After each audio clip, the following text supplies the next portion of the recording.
भारत ने संयुक्त राष्ट्र में पाकिस्तान को एक बार फिर से सीधे कटघरे में खड़ा कर दिया और अफगानिस्तान को निर्दोष महिलाओं और बच्चों की मौत पर एक बार फिर से कड़ी प्रतिक्रिया दे दी है।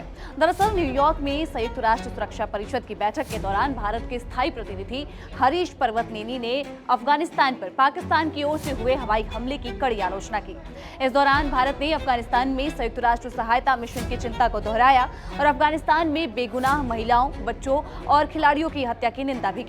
पाकिस्तान पर निशाना साधते हुए हरीश पर्वतनेनी ने यह कहा कि हमें इस बात पर भी गहरी चिंता व्यक्त करते हैं कि व्यापार और पारगमन आतंकवाद का अभ्यास किया जा रहा है। इसी का शिकार अफगानिस्तान के लोग हो रहे हैं। भारत के प्रतिनिधि ने कहा कि ये काम WTO के नियमों का उल्लंघन है। मुश्किल हालात में फिर से बनने की कोशिश कर रहे एक कमजोर LLDC देश यानी कि लैंडलॉक डेवलपिंग कंट्रीज के खिलाफ इस तरीके की खुली धमकियां और युद्ध का काम जो है UN चार्टर और अंतर्राष्ट्रीय कानून का खुला उल्लंघन है। उन्होंने कहा कि हम ऐसे कामों की निंदा करते हैं, लेकिन हम अफगानिस्तान की क्षेत्रीय अखंडता, संप्रभुता और आजादी का भी पुरजोर समर्थन करते हैं।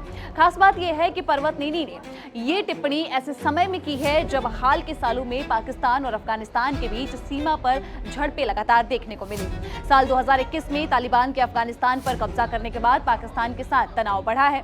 वहीं अफगानिस्तान ने इस आरोप से सीधे तौर पे इनकार करते हुए ये कह दिया कि उसे पाकिस्तान के अंदर सुरक्षा के लिए जिम्मेदार नहीं ठहराया जा सकता। बता दें कि सोमवार को UNSC की बैठक के दौरान हरीश पर्वतनेनी ने कहा कि पिछले कुछ सालों में भारत अफगानिस्तान में शांति और स्थिरता का एक मजबूत हिमायती रहा है।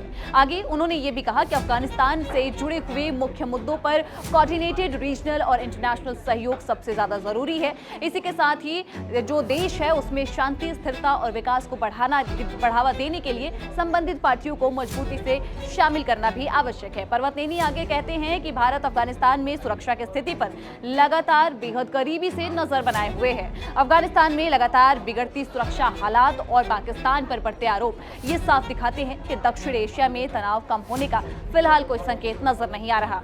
भारत ने अपनी बात मजबूती से सामने रख दी है। अब अगला कदम अंतर्राष्ट्रीय समुदाय का होगा। आप इस मुद्दे पर क्या सोचते हैं? कमेंट में हमें अपनी राय जरूर बताइएगा और देश दुनिया की तमाम जानकारियों के लिए देखते रहिए दैनिक जागरण।